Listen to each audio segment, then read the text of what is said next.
আজকে দুটো পুরনো ফোন কিনতে গিয়েছিলাম আর কিনতে গিয়ে বুঝলাম যে কাজটা ভীষণই ঝামেলা। দোকানদাররা এখন চালাক হয়ে গেছে। আমরা এককালে ভিডিও বানাতাম না, এই 7টা জিনিস দেখে নেবেন পুরনো আইফোন কেনার আগে। এখন দোকানদাররাও তো সেগুলো দেখেছে, তারা চালাক হয়ে আর নতুন নতুন উপায় বার করেছে। আইফোনে 70% ব্যাটারি হেলথ আছে, সেটাকে 100% দেখিয়ে দিচ্ছে, ব্যাটারি বুস্ট হচ্ছে। এরকম কত রকম যে নতুন নতুন ট্রিক বেরিয়েছে, সেগুলো আমরা ধরবো কি করে? খুব সহজেই ধরতে পারবেন। আমি যেভাবে ধরলাম, কিভাবে ধরবেন আজকের ভিডিওতে সেটাই তো বলবো। আমি যে ফোনগুলো কিনেছি, আইফোনটার battery health 100%। Oppo F21s Pro এই ফোনে একটা স্ক্র্যাচ নেই, আর ফোনের বক্স, চার্জার সবকিছু তো আছেই। আর বললে বিশ্বাস করবেন না, এই আইফোনটাতে 18 মাসের ওয়ারেন্টি আছে, অ্যাপেল দিচ্ছে না। আর এই অ্যান্ড্রয়েড ফোনে সেটাতে আছে 1 বছরের ওয়ারেন্টি। তো পুরনো ফোন কিনতে হলে কি দেখে কেনা উচিত, ব্যবহার করতে গেলে নতুনের মতো লাগবে, এটা কি করে সম্ভব? আজকের ভিডিওতে সবকিছু জানার জন্য ভিডিওটা লাইক করে দিয়ে, সাবস্ক্রাইব করে দিয়ে, বা যা যা করতে হয় আর কি, ওই শেয়ার করা, কমেন্ট করা, সেই সব করে সিট বেল্ট বেঁধে চলুন আমার সাথে একসাথে ভিডিওতে ঝাঁপিয়ে পড়বেন। প্রথমেই বলি, যেসব ফোনে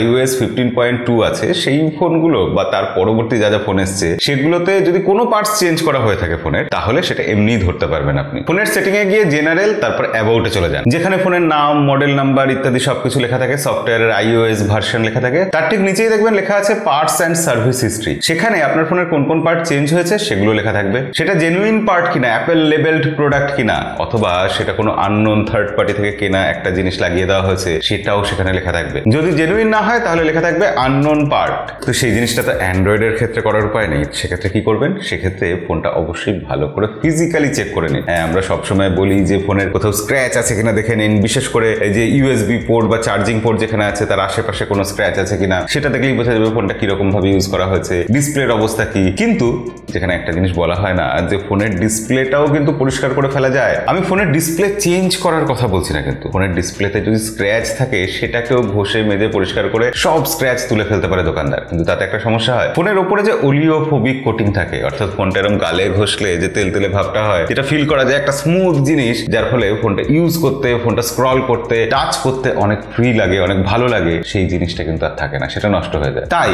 ভালো করে সেটা দেখে নেবেন যে ওলিওফোবিক কোটিংটা ঠিক আছে কিনা। ডিসপ্লে যদি চেঞ্জ করা হয়, আইফোনের ক্ষেত্রে তো ফেস আইডি কাজ করবে না, এটা সবাই জানে, কিন্তু অন্য যে কোনো ফোনে, ধরুন অ্যান্ড্রয়েড ফোনে যদি ডিসপ্লে চেঞ্জ করা হয়, তাহলে আপনি সেটা ভালো করে একটু খুঁটিয়ে খুঁটিয়ে দেখবেন যে প্রতিটা কোণে, প্রতিটা জায়গায় টাচ ঠিক মতো কাজ করছে কিনা। দেখবেন যে ডিসপ্লেটা ব্রাইট হচ্ছে কিনা। যেগুলো নকল ডিসপ্লে হয় সেগুলো কিন্তু খুব বেশি ব্রাইট হয় না। বিভিন্ন অ্যাঙ্গেল থেকে ডিসপ্লেটাকে দেখুন, সেটা ঠিকঠাক দেখা যাচ্ছে কিনা, কালার ঠিকঠাক আসছে কিনা, সেগুলো টেস্ট করে দেখুন। ডিসপ্লে ছাড়াও ফোনের যে পার্টটা সব থেকে বেশি বদলে দেওয়া হয়, যেখানে সব থেকে বেশি ঠকানো হয় গ্রাহককে, সেটা হলো, হ্যাঁ ঠিকই ধরেছেন, ব্যাটারিতে। আইফোনে তো তবু ব্যাটারির হেলথ চেক করা যায়, যদিও সেখানে দোকানদাররা অনেক 2 নম্বরই করে। 75% ব্যাটারি হেলথ আছে, সেটাকে 100% বলে দেখিয়ে দিতে পারে, আপনি ধরতেও পারবেন না। আর উল্টো দিকে অ্যান্ড্রয়েডে তো ব্যাটারি হেলথ চেক করা যায়ই না। তো সেখানে আপনি কি করবেন? ব্যাটারি তো নিশ্চয়ই পাল্টেছে, ধরবেন কি করে? যদি পাল্টে নাও থাকে, ব্যাটারি কতটা ভালো আছে বুঝবেন কি করে? খুব সহজ পরীক্ষা। ফোনের ক্যামেরাটা খুলুন, বাস্ট মোডে একসাথে লাগাতার বেশ কিছু ছবি তুলুন। কটা?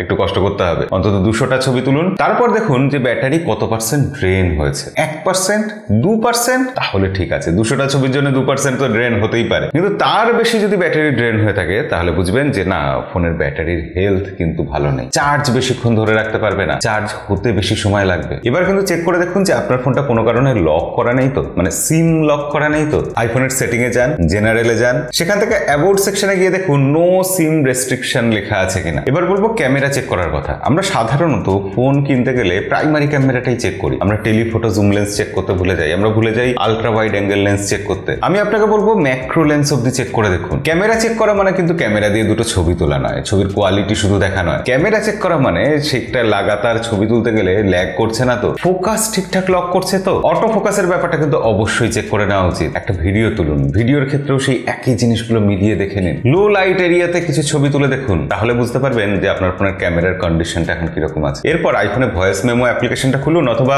অ্যান্ড্রয়েড ফোনে রেকর্ডার অপশনটা খুলুন। খুলে আপনার কিছু কথাবার্তা রেকর্ড করে তারপর চালিয়ে দেখুন যে সেটা ঠিকঠাক রেকর্ড হয়েছে কিনা। মাইক্রোফোনের টেস্টিং হয়ে গেল। এবার বাকি থাকলো স্পিকারের টেস্টিং। ফোনের সেটিং এ সাউন্ড সেকশনে রিং, ভাইব্রেশন, এইসব বিভিন্ন রকম সেটিং থাকে, তো সেখানে গিয়ে আপনার ফোনের ভলিউমটা বাড়িয়ে কমিয়ে চেক করে দেখুন। রিং হওয়ার সাথে সাথে চেক করে দেখুন, এবং সেখানেই আপনি হেপটিক ফিডব্যাকটাও চেক করে নিতে ভুলবেন না। বহু সময় এরকম হয়, ফোন খোলা হয়, তারপর ফোনের ভাইব্রেশন মোটরটা খারাপ হয়ে গেছে বলে ওটাকে বাদ দিয়ে দেওয়া হয়, অথবা একটু দুর্বল কমজোরি কোনো ভাইব্রেশন মোটর লাগিয়ে দেওয়া হয়। আর কি না, আরো ছোটখাটো কিছু ব্যাপার থাকেই, যেমন এই বাটনগুলো ভালো করে টেস্ট করে নেওয়া উচিত, দেখে নেওয়া উচিত ট্যাকটাইল আছে কিনা, কোনোটা বেশি প্রেস হয়ে আছে কিনা, দেখে নেওয়া উচিত উচিত, বিশেষ করে অ্যান্ড্রয়েড ফোনের ক্ষেত্রে, যে 3.5mm হেডফোন জ্যাকের পোর্টটা কাজ করছে তো, ঠিকঠাক কানে শুনতে পাচ্ছি তো, দুটো কানেই আওয়াজ আসছে তো, আইফোনে ব্লুটুথের সাথে ঠিকঠাক কানেক্ট হচ্ছে তো, পারলে একবার ওয়াইফাইটাও চেক করে নেবেন। আর এত যদি ঝামেলা না চান, তাহলে আমি যেখান থেকে এই দুটো ফোন কিনেছি সেখান থেকে অনায়াসে চোখ বন্ধ করে ভরসা করে কিনে নিতে পারেন। আইফোন 12 আমি কন্ট্রোল জি থেকে কিনেছি। Oppo F21s Pro